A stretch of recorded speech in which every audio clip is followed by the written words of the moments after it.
Hərbi eskalasiya başlayan ilk gündən etibarən bölgədə yaşayan səfirliklərimiz və baş konsulluqlarımız fəaliyyətini gücləndirilmiş rejimdə davam etdirir. Vətəndaşlarımıza müvafiq dəstək göstərilməsi istiqamətində tədbirlər görülür.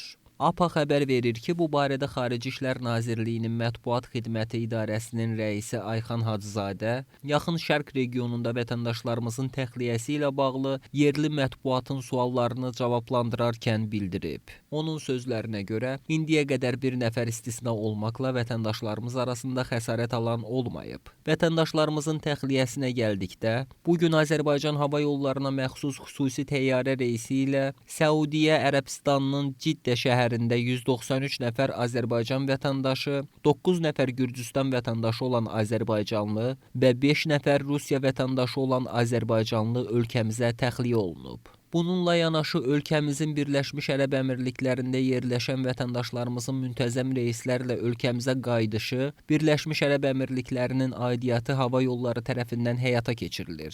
Dünən ümumilikdə 257 nəfər Azərbaycan vətəndaşı ölkəmizə geri qayıdıb. Dubay şəhərindən bugün 1-5 mart tarixində isə 2 müntəzəm təyyarə reysi nəzərdə tutulub. Həmçinin hal-hazırda Qətərdə olan 200 nəfər vətəndaşımızın ölkəmiz tərəfindən xüsusi təyyarə reysi ilə təxliyəsi istiqamətində iş aparılır. Qeyd edək ki, Qətər hava məkanı bağlı olduğu üçün vətəndaşlarımızın Səudiyyə Ərəbistanı ərazisindən təxliyəsi planlaşdırılır. Bununla yanaşı, Xarici İşlər Nazirliyinin paylaşdığı səyahət xəbərdarlığına uyğun olaraq, İran ərazisində olan Azərbaycan vətəndaşlarının İrandan çıxışı üçün yerləşmə bölgəsindən asılı olaraq Azərbaycan və Türkiyə quru sərhəddindən istifadə olunur. İndiyə qədər 260 nəfər vətəndaşımız Azərbaycan sərhəddindən keçid edib.